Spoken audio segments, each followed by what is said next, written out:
अस्सलाम वालेकुम दोस्तों, मैं हूं Mubashar Malik, CEO bridge values, और आया हूं हमारे पॉडकास्ट के साथ। इसका नाम है बोल्ड बेयर। और अगर आप ये पॉडकास्ट देख रहे हैं तो आपका बहुत शुक्रिया जो आपने अपने कीमती वक्त में से कुछ वक्त हमारे लिए निकाल। दोस्तों, आज का जो टॉपिक है या जो क्वेश्चन है वो $1 मिलियन क्वेश्चन। और क्वेश्चन ये है कि कोई भी इन्वेस्टर क्या करे अपनी प्रॉपर्टी को ख़रीदने के बाद। वेट करे उसको रीसेल करने के लिए, उस पर प्रॉफिट लेने के लिए, या उसको वो रेंट पे लगा दे। दोनों में से उसके लिए क्या ज़्यादा प्रॉफिटेबल है। और ये क्वेश्चन हर इन्वेस्टर का कन्फ्यूजन, और इसका हल डिपेंड करता है उस इन्वेस्टर की फाइनेंशियल कंडीशन पे, लोकेशन पे और उसके गोल्स पे। तो आज हम इस डिबेट को क्लियर करेंगे। सबसे पहले हम रेंटल इनकम के प्रोज एंड कॉन्स दोनों डिस्कस करेंगे। सबसे पहले आइए उसके प्रोस, उसके फ़ायदे।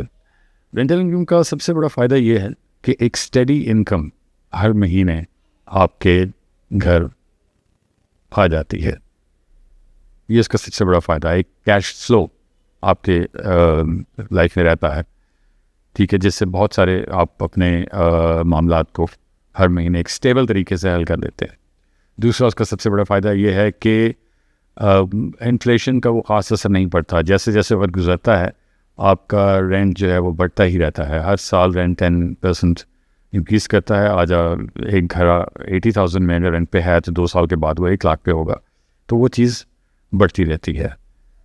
उसके साथ साथ आपकी जो प्रॉपर्टी की वैल्यू भी रहती है, और ये कैश फ्लो भी आपके पास आता रहता है। तो एक तो फ़ायदा इसका ये है। अगर देखा जाए तो एक तरह से ये एक लॉन्ग टर्म स्टेबिलिटी है रेंटल की सूरत में। ये तो हो गए प्रोज। कॉन्स भी हैं रेंटल इनकम के। सबसे बड़ा जो इसमें मसला है वो ये है कि आपको टेनेंट्स के बहुत सारे इश्यूज़ को फेस करना पड़ता है, ठीक है। बहुत ज़्यादा तादाद में बहुत ज़्यादा अच्छे टेनेंट्स नहीं मिलते हैं आपको। बहुत सारे इश्यूज़ उनके होते हैं। उन सारे इश्यूज़ को जो है वो फेस करना पड़ता है। और इसमें जो दूसरा इसके बाद एक प्रॉब्लम है जो कौन है इस रेंटल प्रॉफिट का, वो ये है कि आप एक बड़ी इन्वेस्टमेंट कर देते हैं लेकिन उसके परसेंटेज के लिहाज से कुछ ज़्यादा रेंट नहीं आता। सपोज़ लाइक 1 करोड़ की इन्वेस्टमेंट आपने कर दी तो उस पर आपको रेंट जो है वो 1 लाख 1.5 लाख इसके रेंज में मिलेगा। ज़्यादा भी मिल जाएगा थोड़ा सा। ये बहुत ज़्यादा नहीं है। आपके पैसे इतनी जल्दी वापस नहीं आते इसमें, लेकिन स्टेबल ज़रूर है। ये आपको मिलता रहेगा, आता रहेगा आपके पास। लेकिन उसके साथ ये प्रॉब्लम भी है कि बहुत सारे इश्यूज भी टेनेंट के होते हैं जो आपको फेस करने पड़ते हैं, जिसमें आपका रेंट सम टाइम रुक भी जाता है और भी बहुत सारी चीज़ें होती हैं। तो ये एक खामी है इस किस्म के प्रॉफिट में। लेकिन हाँ, अगर आपको एक रेगुलर इनकम और एक रिटायरमेंट सिक्योरिटी चाहिए तो फिर रेंटल वाली साइड जो है वो ज़्यादा बेहतर है। अगर आपको रेगुलर इनकम और रिटायरमेंट सिक्योरिटी चाहिए तो रेंटल बेस्ट है। दोस्तों, अब बात करते हैं रीसेल के प्रोज एंड कॉन्स की। यानी कि जो लोग प्रॉफिट लेना चाहते हैं, जो रेंट पे नहीं डिपेंड करना चाहते या रेंट पे अपनी प्रॉपर्टी को नहीं देना चाहते और वो प्रॉफिट के पीछे हैं, तो उनको किस किस्म की के फ़ायदे और किस किस्म के नुकसान जो है वो देखने पड़ सकते हैं। सबसे पहले बात करते हैं प्रोज की, फ़ायदों की बात करते हैं।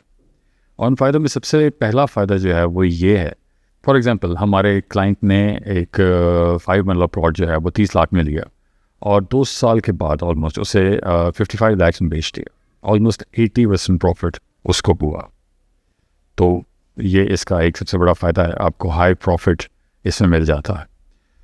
और दूसरा सबसे बड़ा फ़ायदा ये है कि आपको बहुत हाई प्रॉफिट भी मिल जाता है इसका। समटाइम आपकी लैंड या आपकी प्रॉपर्टी जो किसी भी किस्म की है, किसी ऐसे एरिया में होती है या आ जाती है किसी वजह से, किसी भी वजह से उसकी वैल्यू बढ़ जाती है। उसके बारे में आपको एक ख़ास क्राइटेरिया सेट नहीं कर सकते, लेकिन वो उस वजह से अक्सर बढ़ जाती है। तो सम टाइम जैसे ये मैंने मिसाल दी 30 से 55 लाख की, ये 30 से 80 लाख भी हो सकता है। ऐसा भी हो सकता है। जो भी लोग हाई वैल्यू प्रॉफिट की तरफ जाना चाहते हैं, उनकी ख्वाहिश होती है, उनके लिए ये बहुत ज़बरदस्त अपॉर्चुनिटी हो सकती है लाइफ में। और इसका एक और सबसे बड़ा फ़ायदा ये भी है कि अगर आपने अपनी प्रॉपर्टी किसी जगह पर ख़रीद ली है और फिर वो हाई वैल्यू प्रॉफिट में आ गई है, ज़्यादा प्रॉफिट आपको उसका मिल रहा है, उसे बेचकर आप फिर एक प्रॉपर्टी भी ले सकते हैं और प्लस बहुत बड़ा एक कैश भी आपके पास आ सकता है। ये सारे फ़ायदे हैं अगर आप इस लाइन पे जाना चाहें, आप बड़े हाई वैल्यू प्रॉपर्टी तरफ जाना चाहें तो। अब फ़ायदों के साथ साथ ज़ाहिर है नुकसान भी हैं। आप की जो प्रॉपर्टी है वो जिस एरिया में है वो एरिया अचानक किसी वजह से स्लो भी हो सकता है, उसका प्रॉफिट लेवल गिर भी सकता है।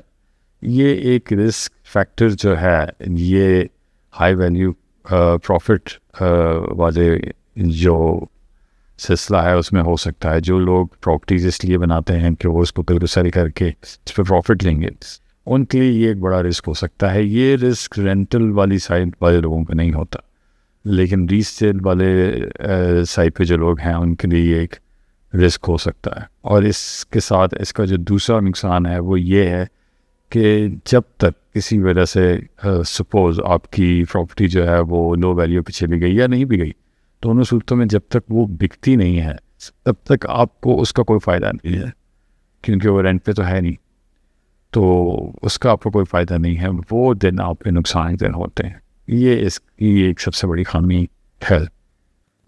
अगर आप एक फास्ट ग्रोथ चाहते हैं, अगर आप एक हाई वैल्यू प्रॉफिट चाहते हैं, लेकिन उसके साथ आपके अंदर टॉलरेंस है कि आप सब्र से काम ले सकें, आप इंतज़ार कर सकें, तो फिर ये रीसेल जो है ये आपका गेम है। You should play it. तो दोस्तों, अब इस मसले का हल क्या है? आपको रीसेल की तरफ जाना चाहिए या आपको रेंटल की तरफ जाना चाहिए? तो उसका जवाब ये है कि अगर तो आप एक सैलरी पर्सन हैं, आप एक जॉबियन हैं, जॉब करते हैं, या आप एक स्मॉल बिजनेस को ओन करते हैं, तो आपको रेंटल की तरफ जाना चाहिए। और उससे आप आहिस्ता आहिस्ता जो है आपकी कैश वैल्यू जो है बढ़ती रहेगी। लेकिन अगर आप एक इन्वेस्टर हैं, आपके पास पैसा है और आप एक बड़े बिजनेसमैन, तो फिर आप टॉलरेंस भी आप में ऑटोमेटिकली होगी, आप सब्र कर सकते होंगे, तो फिर आपको हाई वैल्यू प्रॉपर्टी की तरफ जाना चाहिए, रीसेल की तरफ जाना चाहिए। लेकिन एक तीसरा रास्ता भी है जो मैं समझता हूँ कि इन दोनों रास्तों से ज़्यादा महफूज है, वो ये है कि आप इन्वेस्टमेंट करें और उसके बाद जैसे आपने घर लिया उसको आप रेंट पे दें, उसके साथ आप प्लॉट ले लें, ठीक है। या दूसरा रास्ता ये भी है कि आप घर लें, उसका आप रेंट लें, उसकी वैल्यू को बढ़ने का इंतज़ार करें और कुछ अरसे के बाद उस घर को बेच के एक और प्रॉपर्टी ले सकते हैं और उसको भी रेंट पे दे सकते हैं। ये दोनों तरीके ऐसे हैं जो आपको बहुत ज़्यादा सेफ और महफूज प्रॉफिट जो है आप दे सकते हैं। इस्लामाबाद में जो स्मार्ट इन्वेस्टर है वो 70% रेंटल इनकम पे डिपेंड करता है और 30% वो है जो बड़े प्रॉपर्टीज़ लाइक प्लाजास और एसों पे इन्वेस्टमेंट करता है और फिर प्रॉफिट कमाता है उनको रीसेल करके, वेट करके। लेकिन जो 70% इन्वेस्टर है वो रेंट पे डिपेंड करता है और बाद में वो उसको भी सेल करे तो वो प्रॉफिट भी वो कमा सकता है। तो मैं समझता हूँ कि ज़्यादातर जो है, अगर आप तीसरा रास्ता इख्तियार करें, यानी कि प्रॉपर्टी लें और उसका रेंट लें और उसको कुछ अर्से के बाद उसकी वैल्यू बढ़ जाए तो उसको सेल कर दें, तो इस तरह आप ज़्यादा प्रॉफिट में रह सकते हैं और एक स्टेबल प्रॉफिट में रह सकते हैं। तो दोस्तों, आज के इस पॉडकास्ट में हमने ये डिस्कस किया कि कौन सा रास्ता सही है, रीसेल सही है या रेंटल सही है। इसको हमने थोड़ा सा डिस्कस किया। सबसे बेस्ट तरीका ये है कि आप सबसे पहले अपना जो माइंडसेट है या अपना जो हिसाब किताब है उसको देखें और उस हिसाब से आप इन्वेस्टमेंट जो है वो करें। इस सिलसिले में हमसे अगर कोई गाइडलाइन कोई चाहिए, मुझसे चाहिए, तो आप मुझसे बात कर सकते हैं, आप कमेंट कर सकते हैं, मुझसे मशवरा कर सकते हैं। तो कैसी इन्वेस्टमेंट करनी चाहिए और इन्वेस्टमेंट करने के बाद प्रॉपर्टी को रेंट आउट करना चाहिए या रीसेल का वेट करना चाहिए, ऐसा कोई भी सवाल आपके माइंड में है तो मुझसे बात करें, मशवरा करें। मेरा नाम है Mubashir Malik, I am a CEO of crich values और आप देख रहे हैं हमारा पॉडकास्ट बोर्ड बेयर। दुआ में याद रखिएगा। अल्लाह हाफ़िज़।